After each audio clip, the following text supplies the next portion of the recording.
Hey there, tired listener. You are about to settle down comfortably in the 21st century with your NASA memory foam, air conditioning, and maybe even a lavender diffuser buzzing right beside your bed. But now, we are going to take a mental leap back to the good old days when, well, any social slip-up could end with you becoming a not-so-pleasant attraction in the central square. But before you surrender to the comfort of your bed, take a moment to like and subscribe to the channel. If you have made it this far, you are clearly more tired than sensible. And comment where you are listening from and what time the boredom hit hardest.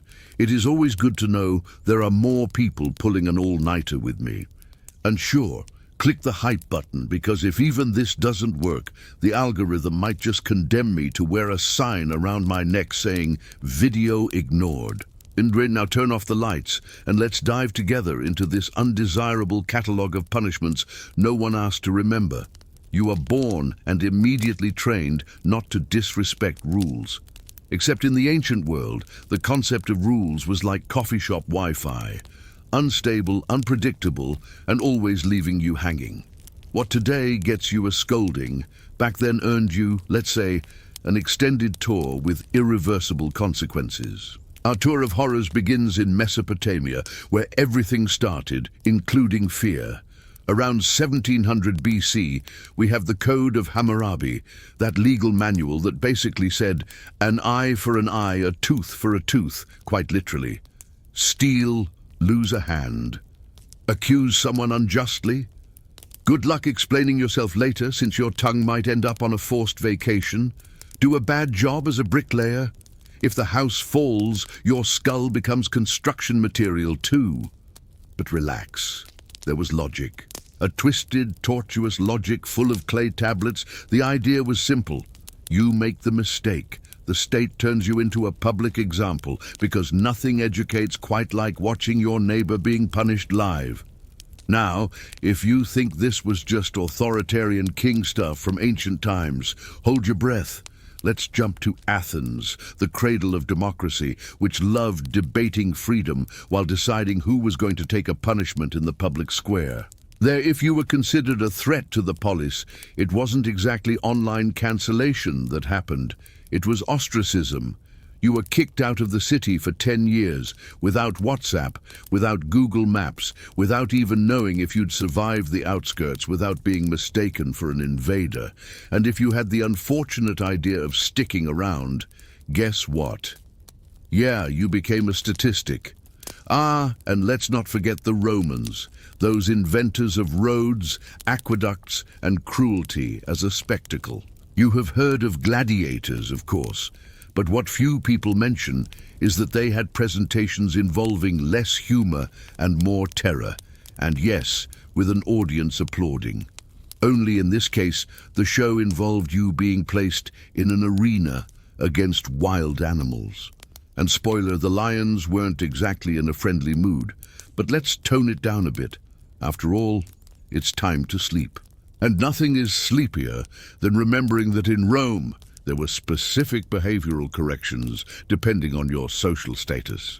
If you were a Roman citizen, the scolding might be more administrative. However, if you were someone in a position of forced lifelong obedience, the menu of trouble was much more creative. In fact, it was during this era that a certain mode of extreme punishment emerged, quite well known, which ended up becoming a globally recognized symbol, so to speak.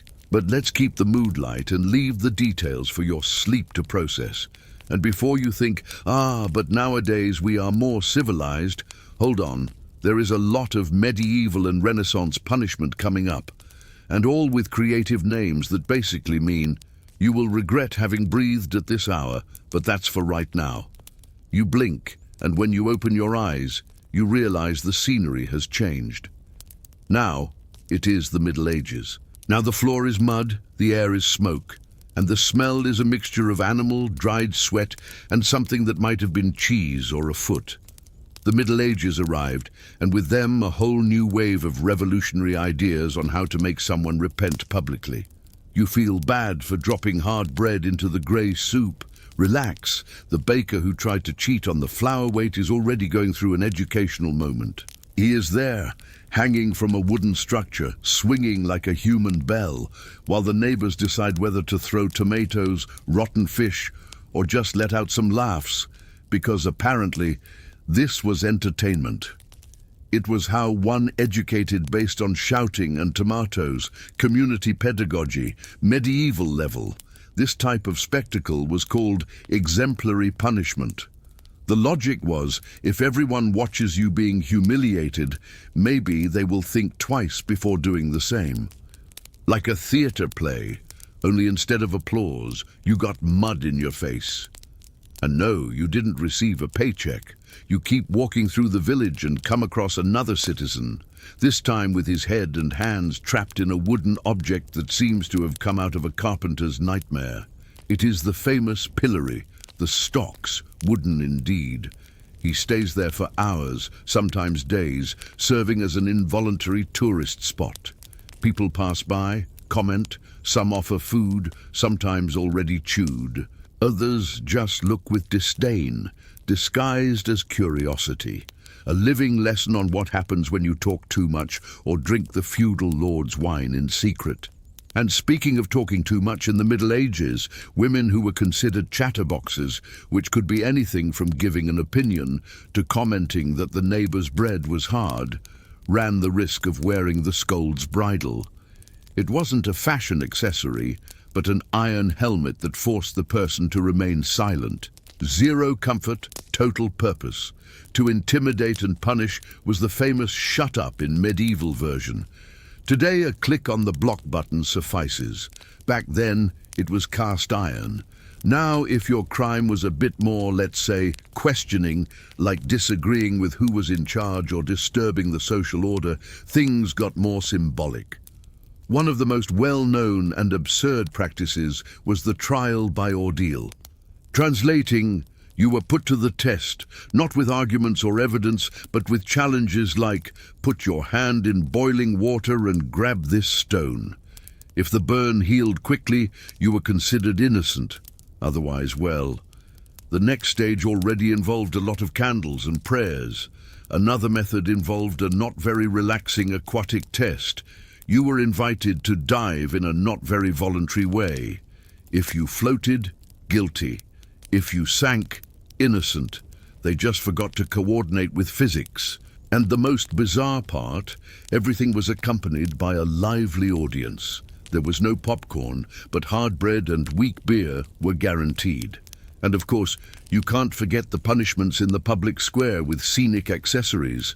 There was the rod, the mask, the fake donkey ears, the signs hanging around the neck, all with the noble goal of correcting behavior through shame. It was the medieval Instagram. Exposure without filters, without stories that disappear in 24 hours, and with a much higher risk of losing the rest of your reputation, and perhaps one or two teeth. But human creativity has no limits, especially when it comes to re-educating. In Germany, for example, there existed the so-called shrew's fiddle. Imagine a sort of wooden collar with holes where the arms and necks of two spouses in disagreement were fitted. They were locked together, forced to look at each other until they resolved the fight, or at least until the town got tired of the entertainment. It was like couples therapy, but with more splinters and fewer cushions. And you, watching all this, realized that the idea of justice throughout history was variable. Sometimes it involved written laws, other times it just depended on the mood of the local noble or the number of bored people in the square that day. And if by chance someone said you looked askance at a statue, was that enough to earn a place of honor in the festival of collective scorn? Of course, not everything was cruelty disguised as morality. Sometimes it was just cruelty dressed in a hood of formality, especially when we enter the times of influential religious institutions. If someone deviated from the doctrinal line, the treatment included long sessions of supervised repentance, with questions, candles, and in some cases tools of threatening appearance, but all with an official seal of dubious good intentions. You realize there, surrounded by mud, people shouting and chickens crossing the square, that a good part of humanity believed punishment needed to be painful. Not out of malice, of course. They just thought a little suffering seasoned the character. And the concept of educational pain went far, like very far, literally to the ends of the Americas, where similar practices were applied in the colonies, with a little local flair, a tropical touch, and a lot of sugarcane, and sadly, very real cruelty. And so you, tired listener, begin to understand why sleeping with a little guilt doesn't seem so bad. At least no one is watching you with tomatoes in hand, and you don't run the risk of waking up tied to a wooden structure just because you forgot to pay the bread tax. So, breathe, lie down, and try to forget that at certain points in history, the simple act of sneezing in the wrong direction could earn you a whole weekend being exhibited as part of the urban furniture. You start to ask yourself if the Middle Ages were just that. Hard bread, and someone stuck to a wooden structure, waiting for time to pass with the smell of old fish. The answer, yes, it was basically that, but with more cold and less aspirin. You keep walking and stumble upon a new invention of human genius, the public collar. Imagine you spoke something at the wrong time, or perhaps were just inconvenient at Sunday Mass. Result, an iron collar, often with little bells or signs indicating your offense, and you being gently exhibited through the village as if you were a walking billboard of what not to do, an influencer of reverse conduct. The goal was clear: to humiliate without direct physical violence, just sweat and tears, yours preferably. And the most fascinating part is that all of this was considered civilized. After all, no one was being invited to be sent away forever, just to reflect in public, with a non-anatomical accessory on their neck and their dignity being sucked away with every sideways glance from the neighborhood. And speaking of the neighborhood, they were the ones who decided whether to throw a tomato, a laugh, or a passive-aggressive comment. Real-time community justice. And you thought your condo WhatsApp group was toxic. But relax, we haven't yet reached the most creative point of historical discipline, the art of turning metaphors into concrete objects. Like the famous punishment of the shame drum, a circular structure where the person was trapped and spinning slowly, as if they were a roasting chicken, only without seasoning and without dignity. It was used for those who got too carried away in trade, or alcohol, or gossip. Yes, gossip. In some places, talking too much was equated to cheating on the weight of meat. Both led to mandatory moral rotation, and there was also the public bath of wisdom, a tactic where you were placed in a chair suspended over a lake, well, or barrel, and slowly dipped into the water. It wasn't to cool off, it was to teach. Every dunk was accompanied by boos, comments, and the famous "hope you learned." Spoiler, no one learned, but the audience loved it. These water correction methods were quite popular, perhaps because washing the soul with a cold bucket was cheaper than therapy, and because the water was already there, half stagnant, half suspicious, full of ducks, but available. Now let's cross the channel and visit England, land of tea and disciplinary creativity. There they invented something called the stool of repentance, basically a solitary bench in the center of the church where you were invited to sit and reflect on your actions in front of everyone. It was like a reality show in reverse. You won nothing, didn't become a celebrity, and only left with shame and back pain. And if the problem was the volume of your voice, especially if you were born a woman and had the audacity to opine on something, there was the mask of silence, an iron device with a small mechanism to press down the tongue. Of course, all with educational intent, never with the intention to silence. After all, silence was considered a gift, only wrapped in rust and oral discomfort.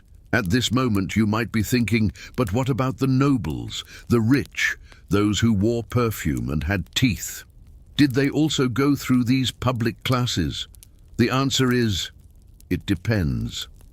Some escaped with fines, others were invited on long trips to more distant castles, where they stayed isolated to reflect, with modest dinners and entire libraries at their disposal, like a spiritual retreat, but with a slight touch of social punishment.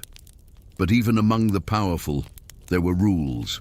And if the shame was too great, they could also be targets of symbolic punishments, being forced to donate their lands, their most elegant clothes, or even work in disguise, all to restore public image. Reputation was worth more than gold, and gold was quite useful to avoid shame. By now you've realized that the history of punishment is anything but discreet. It was all a spectacle.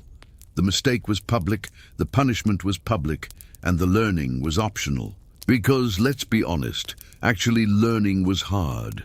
Most just pretended to understand, promised not to repeat it, and went back to erring as soon as the audience got distracted by someone else being spun in the drum of shame. And now you are lying there on your comfortable mattress, with your head sinking into a fluffy pillow, while thinking, how did anyone manage to sleep back then, knowing that a verbal stumble could result in a tour of the city with a bucket on their head? Simple. No one slept well. Medieval insomnia was fueled by guilt, cold, and the fear of becoming the next one to be educated in the central square. And even so, people kept living. They married, cooked, played dice, invented legends, and sometimes even laughed, probably out of nervousness, but they laughed, because deep down, the human being has always been this strange creature that, even ashamed, finds a way to carry on. Even if hidden behind an iron mask, balancing a piece of hard bread and trying to explain to oneself, it was just an unfortunate comment about the parish wine. It wasn't even a criticism. So, take a deep breath. You survived another tour through an era where punishment and entertainment were practically synonyms. And tomorrow, when someone complains about the line at the bank, you will remember with fondness the chair that plunged people into barrels of water as a form of social dialogue. You blink again. You're still in this world where punishments are more creative than any reality show and less hygienic than your dog's rug. Now the days pass with a mixture of expectation and tension. At any moment, someone might knock on your door with a piece of thick paper and say, "You have been called to account." And no, it's not a passive-aggressive email from HR. It is a real court citation, and probably with an uncomfortable chair waiting for you. You arrive there and face an environment that resembles a school play mixed with a street fair. A judge in velvet clothes, a crowd with bread in hand, and you sweating, not knowing where to put your hands, which, by the way, are trapped in wooden rings, just to ensure you pay attention to the hearing. If the case is mild, like selling bread with more air than flour, maybe you just need to walk around with a sign hanging around your neck saying, "I am a terrible baker." But if the case involves contempt, gossip that displeased, or looks interpreted as an affront, you are then introduced to the chair of deep introspection. A wooden seat with a straight back, fixed arms, and sometimes nails. Not to puncture, of course, but to remind you that sitting can indeed be a punitive activity. You stay there exposed, staring at the public. An audience that didn't pay admission, but brought expectations and sometimes expired vegetables for throwing. The fun of the punishment was the performance. If you cried, great. It showed repentance. If you stayed serious, terrible, arrogant. If you laughed, well, then you learned that irony wasn't well received in times when humor was considered subversive. And just when you thought nothing could top this in terms of public discomfort, someone mentions a word that freezes your spine. Mobile punishment. Yes, because not all penalties required standing still. Some involved walking, a lot, through the entire city, dressed in themed clothes, sometimes holding embarrassing objects, while proclaiming your failure or letting a hanging bell announce it for you. It was the delivery service of repentance. You walked, the shame came along, and the neighbors could see, comment, and share in the word-of-mouth version, of course. And to maintain the creative standard, There were also sonic punishments, bells tied to the neck, out-of-tune musical instruments mandatory to play while walking, or in some cases, choirs of hired children singing songs about your mistake. Like a punitive flash mob, cute if you weren't the theme. The whole thing had an air of education through shame, with a touch of a traveling show. And did it work? Not exactly, but everyone remembered, which for the event organizers was already a success. By this point, you start to understand why so many paintings of the era show people with tired expressions. It wasn't just the hard work or the diet based on seasoning-free soup. It was the constant fear of being summoned for the great weekly play called You Messed Up and Now You're Going to Entertain the Village. And if you thought this was exclusive to Europe, surprise, it wasn't. In various parts of the world, similar methods emerged. Each culture with its variation of correct but not in silence. In ancient China, for example, a popular punishment was the board of humility, a heavy wooden structure clamped to the neck with inscriptions about what you did. The detail, the board was so large it prevented you from lying down, sleeping, or sometimes even eating alone. It was the mobile and diet version of punishment, 2 in 1. In some places of the medieval Arab world, certain inappropriate behaviors could be corrected with public walks, holding symbolic objects, like empty jars or unregulated scales. Each item represented the slip-up committed. And you, of course, were the main parade. Even in feudal Japan, public punishment was common, sometimes with signs, sometimes with specific haircuts that marked the era. No just trimming the ends. It was a cut with an embedded message. Educational visual. Returning to the West, you now see yourself in a more urban village. Here, punishment has a fixed audience. People gather in squares with makeshift bleachers, and even street vendors take advantage of the flow. It's like a festival, but focused on someone who forgot to pay taxes or laughed at the wrong time. Some of these performances included replicas of ridiculous musical instruments, exaggerated costumes, and always the watchful eye of the local authority who made a point of reinforcing, "We are here to educate." You then realize that throughout history, human beings have had a strange obsession with the concept of learning from someone else's discomfort. An individual mistake became collective theater. And forgiveness. That came with time or with a good public speech made with a choked voice and a strategically placed tear. But not everything was just drama.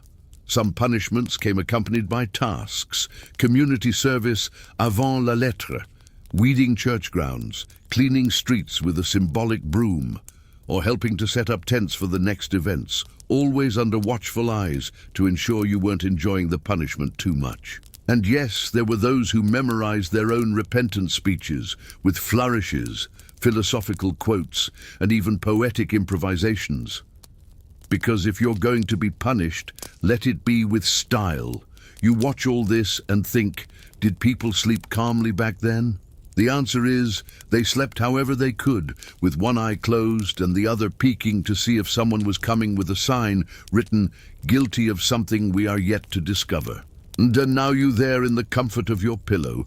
Perhaps you think your routine is boring, repetitive, emotionless.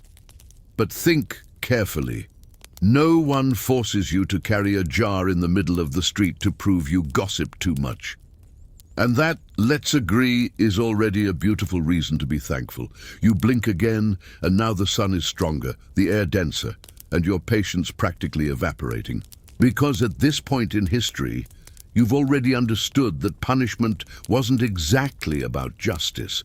It was more about showing work, showing everyone that something was done.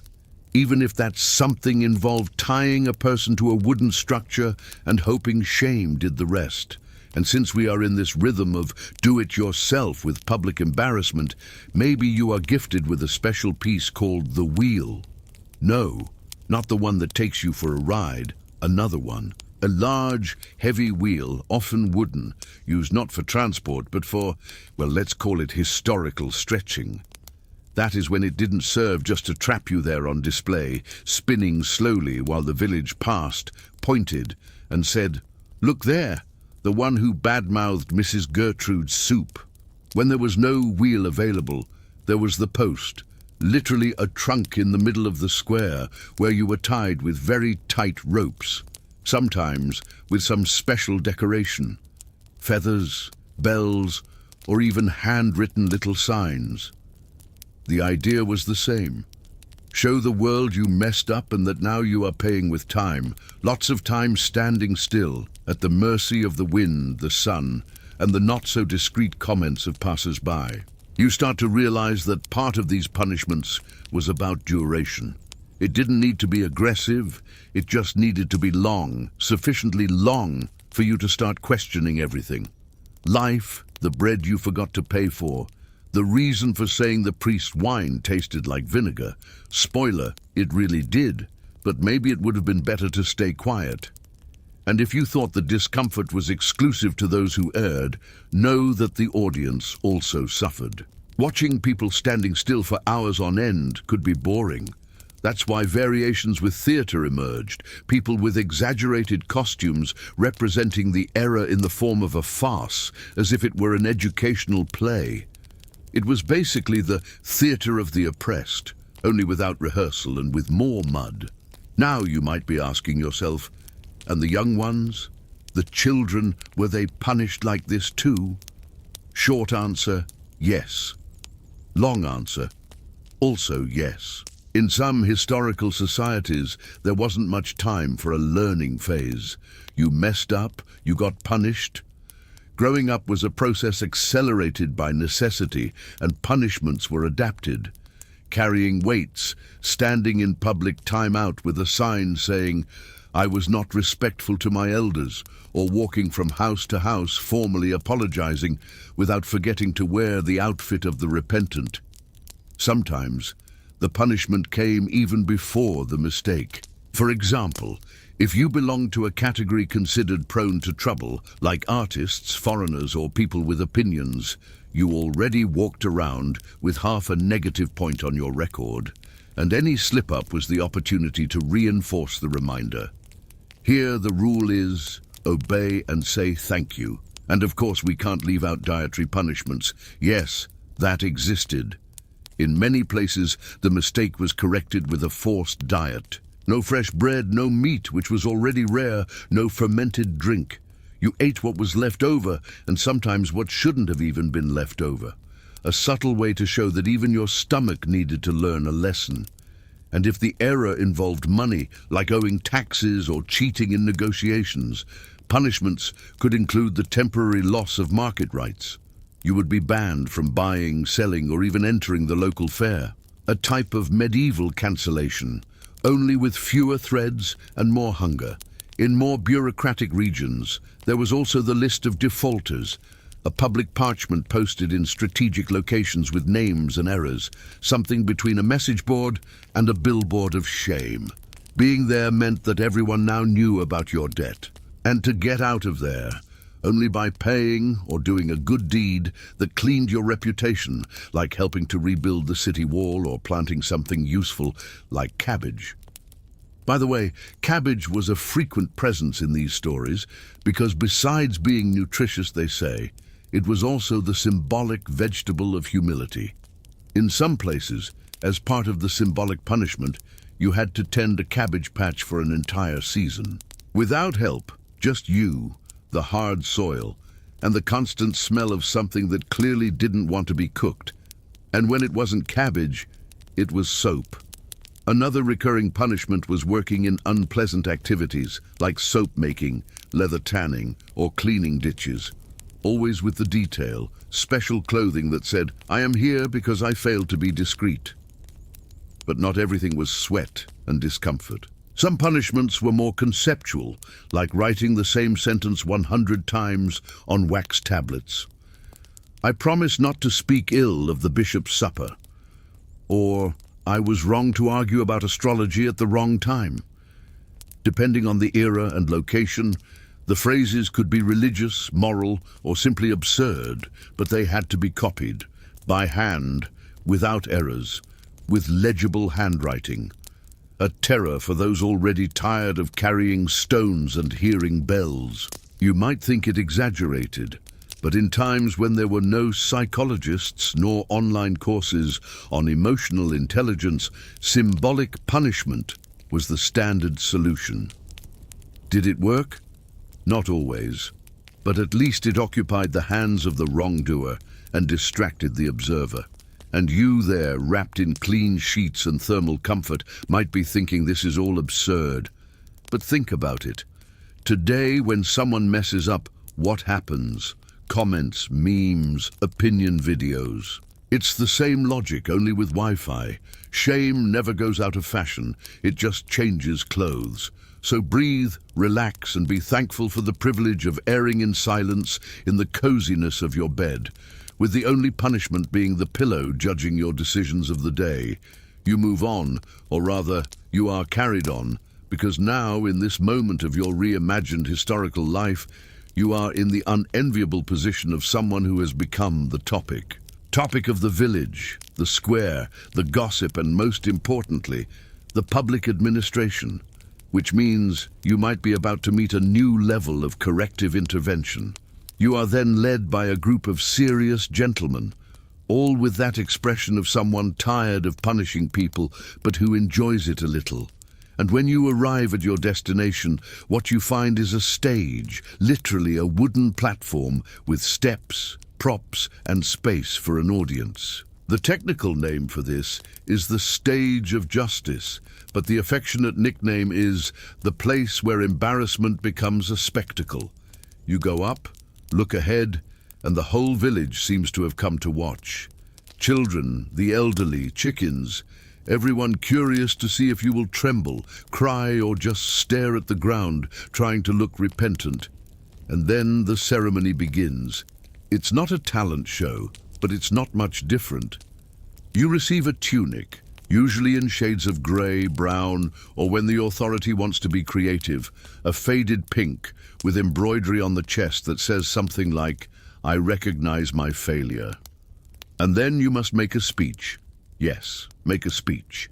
Because besides erring, now you also need to know how to express yourself in public, which makes the situation even more uncomfortable, since the last time you spoke in public, you apparently caused the problem. The speech must contain 3 parts: recognition, remorse, and promise of change. And of course, it must be done with a steady voice, without stuttering, and looking into the eyes of those present, which includes your aunt, your trusted baker, and that person with whom you had a small misunderstanding at the last fair. In case you fail the speech, the punishment may be extended. Sometimes you are invited to repeat it with more enthusiasm. Other times they hand you an out-of-tune musical instrument and ask for a performance, because apparently punishment with a soundtrack is more pedagogical. The audience, in turn, reacts with polite applause, malicious whispers, or, in the case of the most creative ones, with small skits of mocking mime, all within the social protocol of community correction. And while you live this small, involuntary play, you start to realize that all this theatricality has a clear function: to remind everyone, including you, that living in a community is basically an eternal etiquette class with live consequences. After the show, you are released, but not without first going through the symbolic cleansing ceremony, which in some places literally means washing your hands in a public basin as a sign of renewal.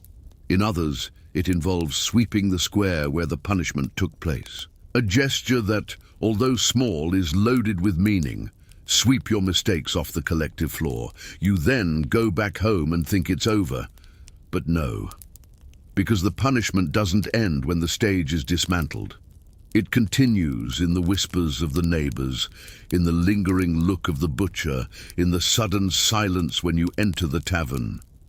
It is the side effect of correction with an audience. The memory lives longer than the mistake, so you decide to change, to be discreet, not to opine, not to laugh loud, not to complain about the quality of the flour.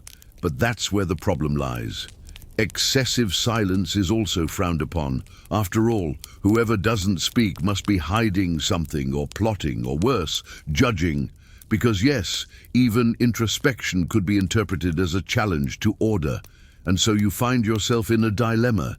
Speaking can yield a punishment. Silence too.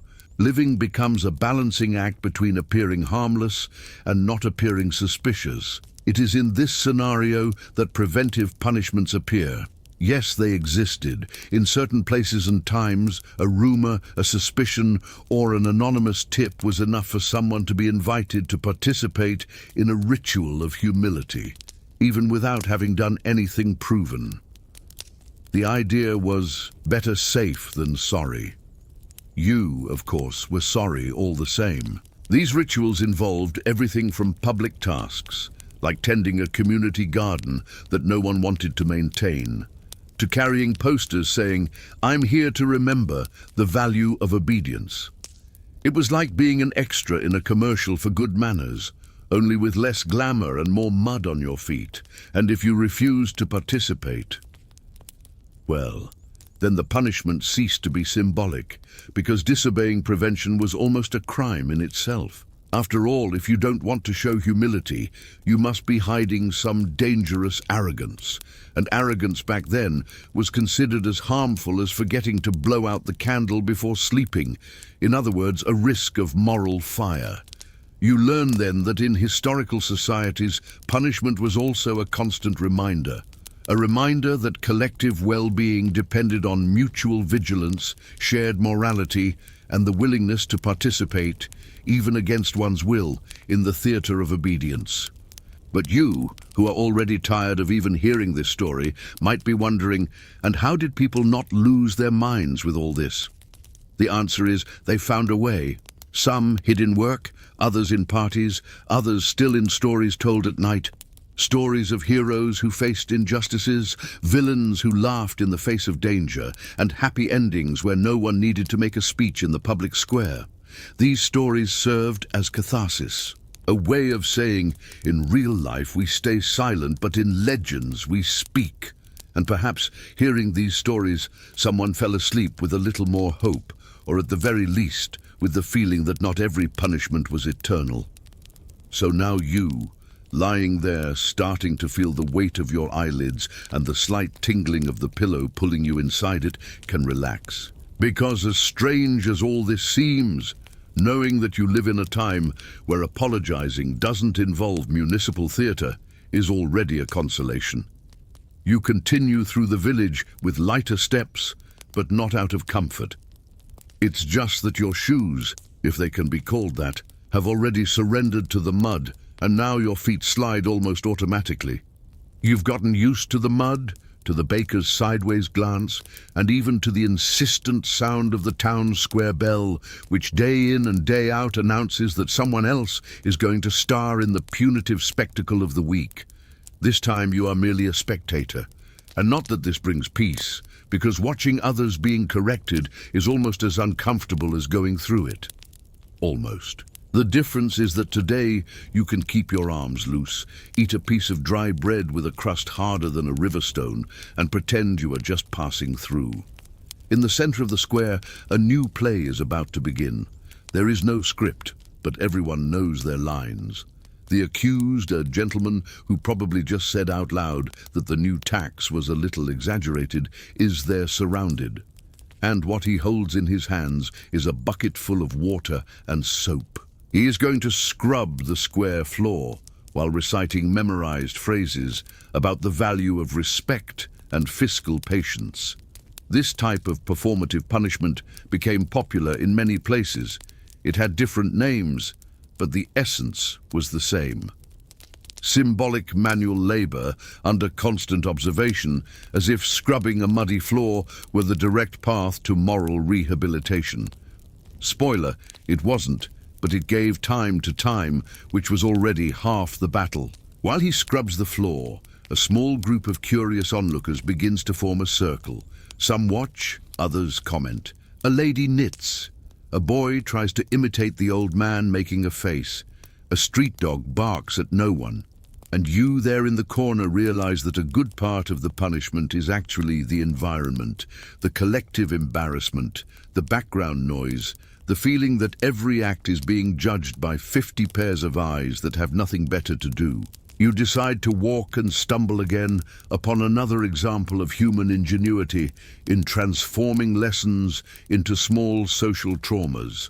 A wooden board hanging at the entrance of the bakery. Line jumpers. The inscription at the top says, below, names, dates, and small descriptions. Ignored the bread line on the third Saturday of the harvest. Passed in front of Godmother Joanna pretending not to see.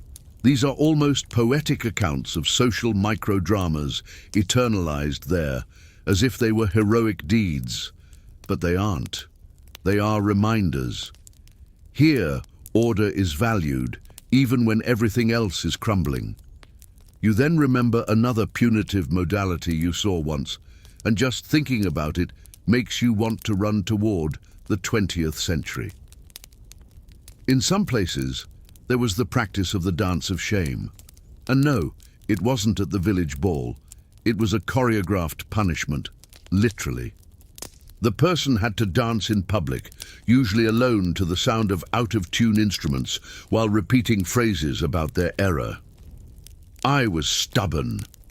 I disrespected the market limit. I threw trash in the well. All with little steps, spins, and rhythmic clapping. The audience, of course, followed along, and if you danced badly, even better. The embarrassment grew, and with it the supposed chance of social purification. After all, laughing at someone is an efficient way to reinforce behaviors. At least that's what the ancients believed.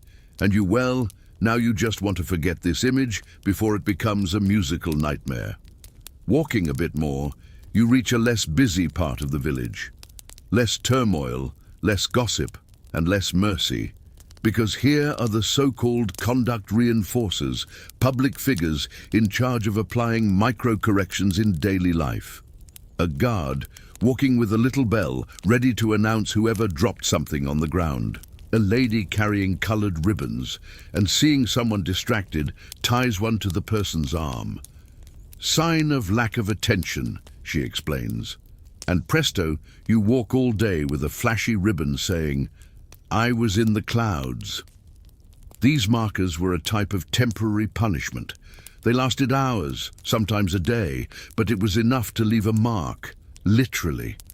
They were colorful, visible, and came with that extra dose of shame that society loved to distribute in small but continuous installments. And you, on this walk between signs, buckets, and ribbons, begin to understand what might be the greatest truth of all these practices. No one escaped. Even the best behaved, most obedient, most devout. At some point, they stepped wrong. And when that happened, the whole village was ready, not to judge, that came later, but to watch with attention, comments, and an almost enthusiastic expectation of seeing one more person turn into a character in the public theater of correction. That's when the fatigue hits, not of the body, but of the soul. You realize that living in this system was a marathon and not one of those with a medal at the end. It was a race where even standing still you sweated, where error was inevitable and punishment a matter of time.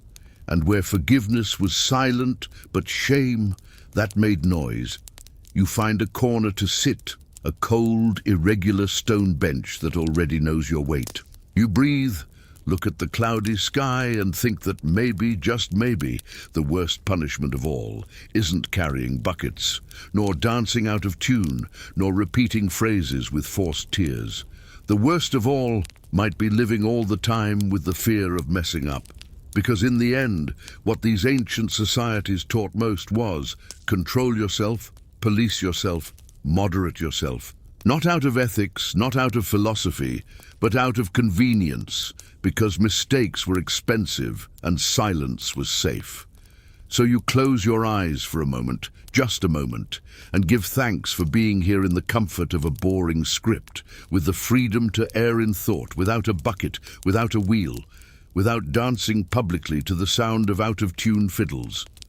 You get up from the stone bench because even rest here has a time limit. And now, already without the strength to resist the flow of unspoken rules, you just follow.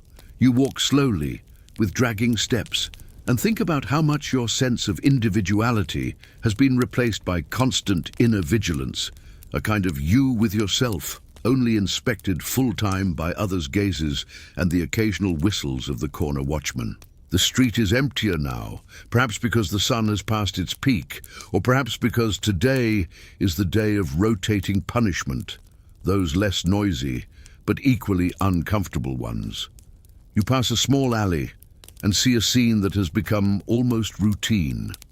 A young man standing looking at the ground with a tablet hanging around his neck. On it is written in clumsy letters, "I thought I was smarter than I should be." The reason? A poorly made coin exchange. Nothing catastrophic, just inconvenient. This type of punishment was common. The poster that speaks for you, the phrase that summarizes your error, the message that saves judgment because it already arrives ready-made. The creativity in writing varied according to the mood of the day's punisher. Some signs were almost poems. I forgot to respect the limit of my tongue. Others were more direct. I spoke too much. I heard back. And the best, or worst, came with rhymes. I tried to cheat. Now I will explain. You carry on and reach the part of the village where the artisans work.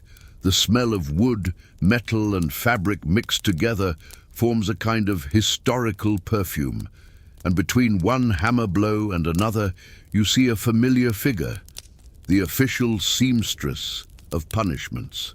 She is responsible for making the special clothes that some are forced to wear for a whole week. They are disproportionate outfits with screaming colors and not-so-discreet props, like bells, ruffles, or even asymmetrical sleeves that prevent you from carrying anything with dignity. These clothes, of course, have a function: to mark. Not physically, although the discomfort is real, but symbolically. It is the uniform of the screw-up, a visual code that warns everyone. Keep your distance or offer free advice. And you have worn one of these before. A petroleum blue version with a weird hat that jingled with every step. They were the 3 longest days of your life.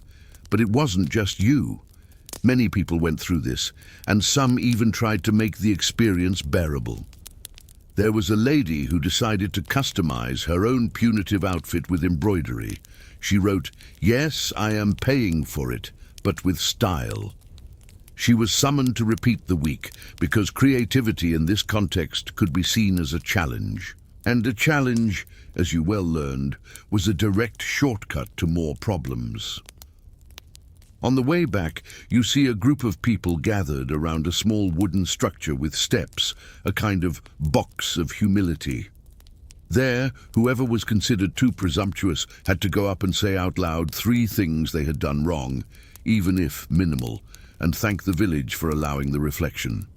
A sort of TED Talk in reverse. Short lectures of self-humiliation with the right to questions from the audience like, "And when do you intend to change?"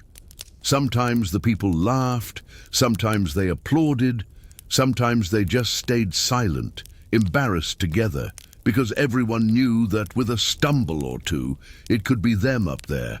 It was an educational environment with the aroma of anxiety. And you, once again, were thankful for not being in the center. This time, already at home, or what you call home, the atmosphere is different. There is no audience, no active punishment, but there isn't much rest either, because the mind doesn't switch off. It keeps replaying the steps of the day, reviewing spoken phrases, evaluating facial expressions. All this to ensure that tomorrow you don't end up with a bell hat on your head just because someone misinterpreted your sigh in the firewood line. And even when you try to escape, dream, fantasize, imagine other worlds, the most you can manage is to think of a place where punishments aren't made of social shame in 12 acts. A place where erring means learning, without an audience, without a chorus of opinion, But that place is not here. Here even bedtime has rules, and you follow them, like everyone else trying to appear resigned. Because in the end, the true punishment wasn't always the bucket, the sign, or the dance. It was the fear that at the slightest sign of carelessness, your name would become the topic again. So now, while the sky darkens slowly and the village quiets down little by little, you settle into your corner. A hard mattress, a thin blanket, and a pillow that has seen better days. You close your eyes, take a deep breath and think, at least today no one pointed at me. And that, in a world like this, is almost a prize. You keep walking, still dealing with the invisible weight of being observed even in your own mind. But today there is a different warning in the air. It's not the usual symphony of square bells, nor the murmur of neighbors, but the soft creaking of a structure that hadn't appeared on your path yet. The friendly and feared post with wooden holes, also known as the wooden social network, only without a log-out button. You are fitted in with care, or lack thereof, and remain for hours stuck with hands and head sticking out in an extremely ergonomic position. If you were a bookshelf, this was the classic learn by fatigue model. The whole city passes, pretends not to look, but looks. Some give a little cheer, others a little laugh. And the most creative ones throw comments like, "See what happens when you speak at the wrong time," or worse, "Want to repeat it, or have you learned already?" This type of sun exposure with an audience was just another subtle way of saying, control yourself. All this, of course, in the name of order, morality, and local entertainment, because every village needed something to talk about between one harvest and another. But if you think that was all, no. There were variations. Some versions came with small signs hanging around the neck where the reason for stardom was written. I spoke too much. I ate before the designated time. I was late for the service. Things that nowadays would result in at most a notification on your cell phone. But back then, it became a late afternoon program. There were also punitive costumes. Yes, costumes. As if it were a parade of shame in which you were the only model wearing disproportionate clothes, screaming colors, and accessories that made noise with every step. A show of bad taste with a mandatory subscription. Once, you saw a lady with a dress entirely embroidered with words like gossip and discord. It was a masterpiece of institutional mockery. And the most curious thing, the clothes weren't incinerated afterward. They were kept, ironed, and used by others. A community wardrobe of discipline. There also existed the masks of silence, structures of iron, or wood for the more economical, used by those who exaggerated in their commentary. Placed on the face, they trapped speech and amplified shame. You didn't speak, but you said a lot with that object strapped to your head. It was the medieval equivalent of a regretful post. You couldn't delete it. You could only wait for it to pass. And speaking of waiting, you have been stuck in one of these situations. Yes, you yourself. It was when you decided to give a sincere opinion about the blacksmith's wife's turnip pie. They said it wasn't the moment nor the comment. Result, you became live decoration for 3 hours. The worst part, someone drew a turnip on your forehead with charcoal. You pretended it was fashion. There were still other creative modalities. One of them involved walking through the village with objects hanging from your body. Spoons, bells, pieces of clothing, all symbolizing the theme of your failure. It was the theater of portable morality. You didn't need to say anything. Your costume did the work for you. But the champion of corrections was the walk of silence. You crossed the village with your eyes down, in total silence, with a stick in your hand, not to hit anything, but as a symbol of self-control. At every corner you made a brief stop and repeated a pre-chosen phrase like, "I am learning with humility," or, if the inspector was in a good mood, "Today I speak less, listen more." Poetic, humiliating, and absurdly effective. You reach the end of the day and realize the fatigue isn't physical, it's social. the constant feeling of being under examination, as if your existence were a practical test of good behavior. A reality show without cameras, where everyone votes on you and you never know the score. And that's when that dangerous thought hits. What if I disappeared, but there's not even time to finish the fantasy? A guard passes, smiles and says, "Everything all right here?" You smile back, nod, and pretend you're great, because learning to pretend is one of the first lessons these punishments teach. It doesn't improve anything, but it postpones the worst. You go back home, the floor creaks, the door jams, the pillow is crooked, but no one called you today, no one pointed you out. And that, in a world like this, is practically a victory.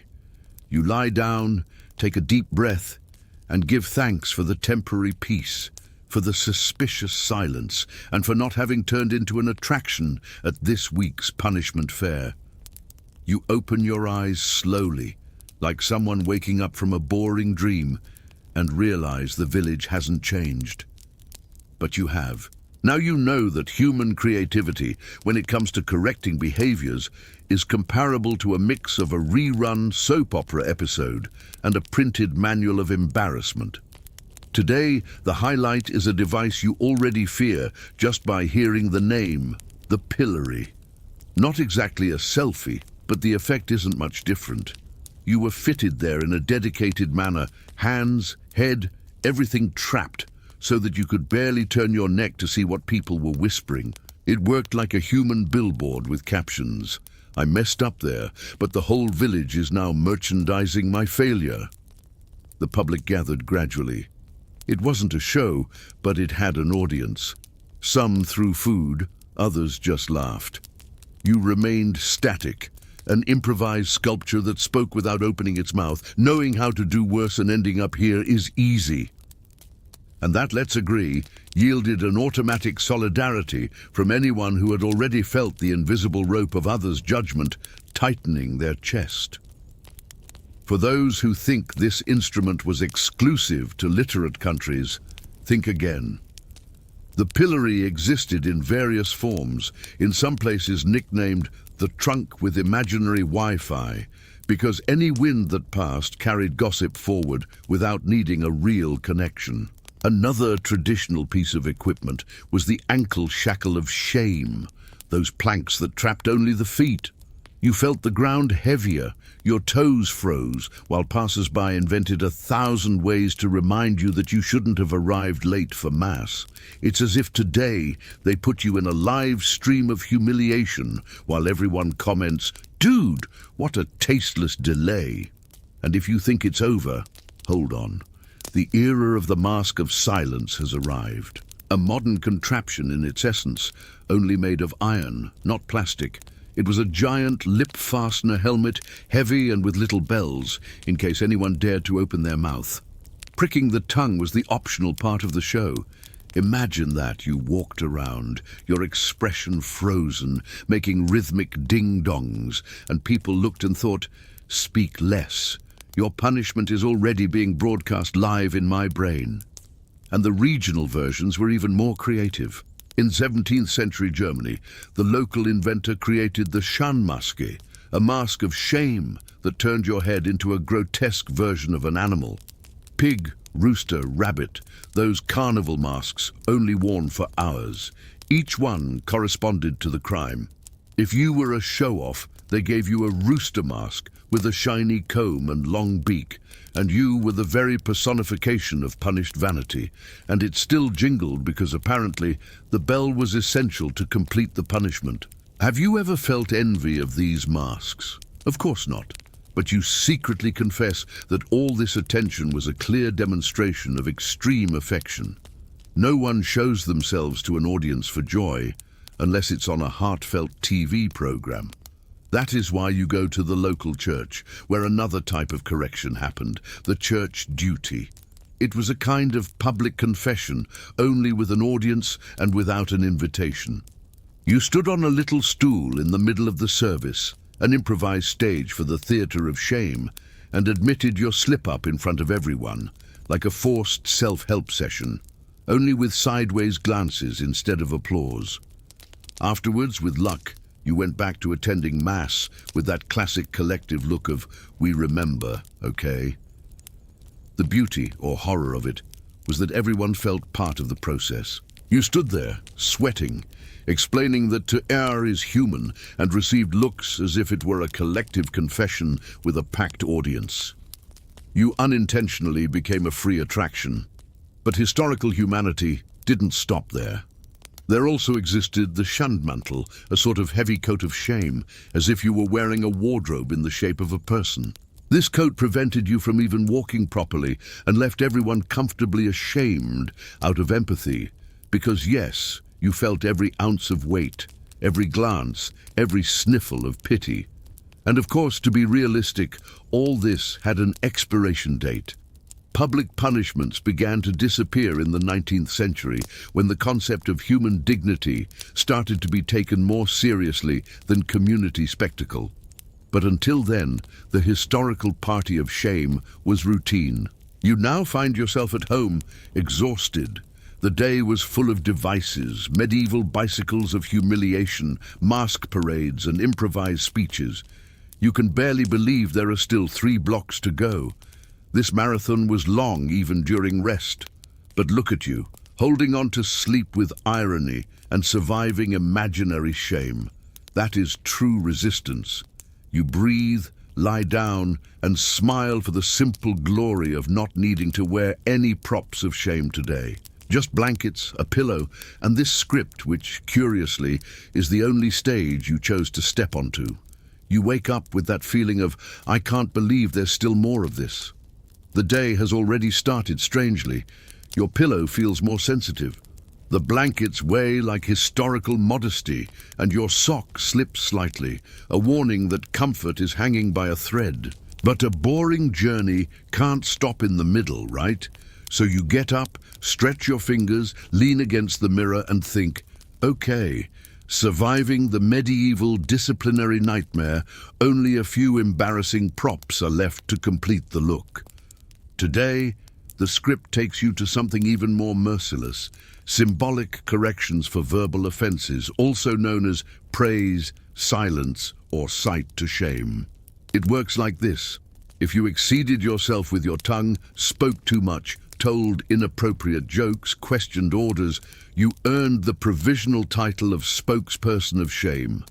This meant standing in the square with a modest toga, holding a scroll that asked for official apologies on behalf of your mischievous tongue. Would you agree to be the spokesperson for your own shame? While you walk with your eyes down, you see someone looking even more dejected than you. The person cradles a printed paper. Actually, it would have been painted. But the drama is the same, with something like, "Sorry for laughing at someone else's mother-in-law's funeral." The audience bites their lip. Laughing at something so delicate isn't a crime, but it is the perfect setting for a punitive scene. And they know it, a theater of pity wrapped in clothing. Just ahead you find a person who went further.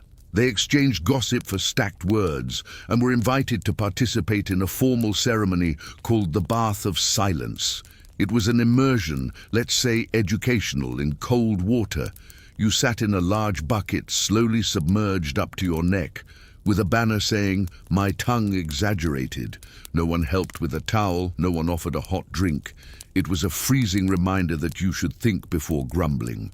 And if you thought it stopped with cold water, wait until you hear how they dealt with misplaced comments in local networks, like gossip that spread with the speed of the wind. The linguistic criminal was forced to sew a rug with words representing what they had said. Darn, gossip, whisper, exaggeration. This rug was displayed at the church entrance as a silent warning of the danger of a loose tongue. Have you sewn something embarrassing today? Just reading this already counts. The punitive culture loved mixing the useful with the symbolic. That's why another method was the practice of reflective vigil. Whoever spoke too much was woken up at night to watch the nocturnal rituals in silence, as if it were an emotional detox. You sit, surrounded by candles, listening to the tremor of the sleeping village's steps, thinking about the last thing you said. It hurt, of course, but the silence had an effect. It was as if the whole night washed the tongue with cold water and pepper.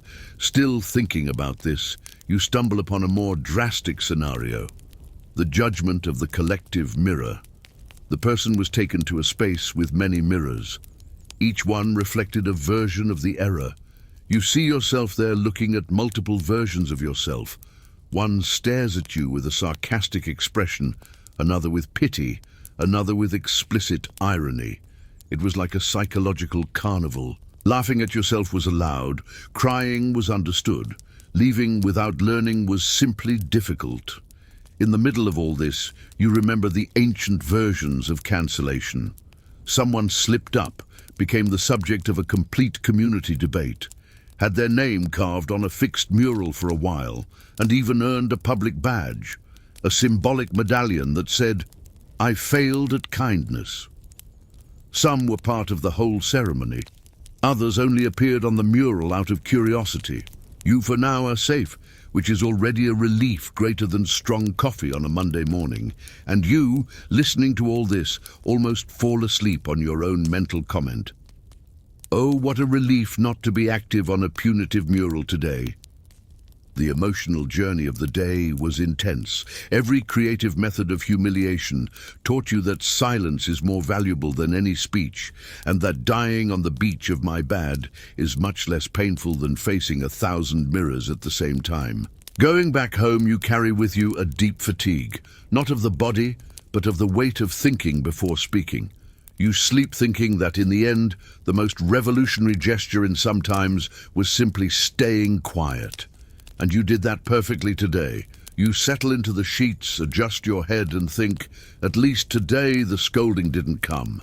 I didn't need to sew a rug, hear my voice in a mirror, or keep singing apologies to the wind. The biggest trophy of the day was the peace of not having been invited to any punitive ritual, and that is already a reason to give thanks silently. You settle into the sheets with that deep sigh of someone who knows they have reached the last chapter of a saga that mixed punitive creativity with the laziness of sleeping. You can still feel the pillow pulling you, begging for every silent scream of the soul. Today the lessons involve the final advances of moral exposure. Because yes, historical humanity loved this art with almost religious devotion. Early in the morning, like someone hearing a cricket sing precisely at the moment they want silence, the local news arises. Today is the day of the mobile chair of aquatic reflection. That's right, the traveling version of embarrassment. You already knew the traditional chair, but this one was on wheels. It was the Uber of humiliation, only without an app rating. The trapped person could be taken from the church to the fair, slowly dipped in cold water. All this while repeating memorized apologies. You think, great day for those who speak before thinking about the cold bath awaiting them. You watch from afar, wishing you had never crossed the line of saying what you shouldn't, and realize that that mobile exhibition wasn't just about learning the lesson. It was about ensuring everyone remembered your mistake for a long time. A feather, a moral, and a cold bath with a tour included, all in one package. In the afternoon, the spectacle changes tone. The rug of shame enters the scene, another symbolic invention of emotional narration. Whoever failed, be it with the tongue, the scale, or the bread, was invited to embroider a rug explaining their error. Yes, the artillery of humility had thick thread, strong dye, and zero patience. And know this, the sewing was mandatory, with no "my needle disappeared" excuses. Then you think, in my time it's just a post and a "my bad," without thread, without a needle, and with much less pity. You notice people climbing onto makeshift wooden boxes, repeating phrases like, "I learned that silence is gold," but all with the feeling that they were there in a sad musical. The psychological arrangement was impeccable. Colorful vest, invisible microphone, and thinking audience. You think, if this became a series on Netflix, people would fall asleep watching their own slept-on irony. And the village still used one last theatrical resource, The moral mirror, a room just for verbal autocorrectors. Whoever spoke too much was taken inside there, usually at night, and looked at themselves in mirror after mirror. Each reflection showed a version of the error, the ironic one or the repentant one, the faded one. You enter almost by accident, see your face in the meditative and tired versions, decide you've already learned everything you needed about looking at yourself too much, and leave, too lazy to live so much internal drama. Now you are at home, exhausted from so much of others' creativity in the art of making you feel wrong. But one thing you know, even though the mind circles through these grotesque scenarios of public shame, the pillow is there welcoming every thought with infinite patience. And that, my friend, is the apex of human evolution, sleeping without being announced in the center of the square with an apology sign. You sigh, close your eyes, and give silent thanks for never having participated in the mobile chair, the embroidered rug, the collective bath, and the moral mirror. At least today, the punishment was just this sarcastic voice, being part of a boring script by choice and not by public decree. Good night, tired listener, and until next time, sleep with a tired story.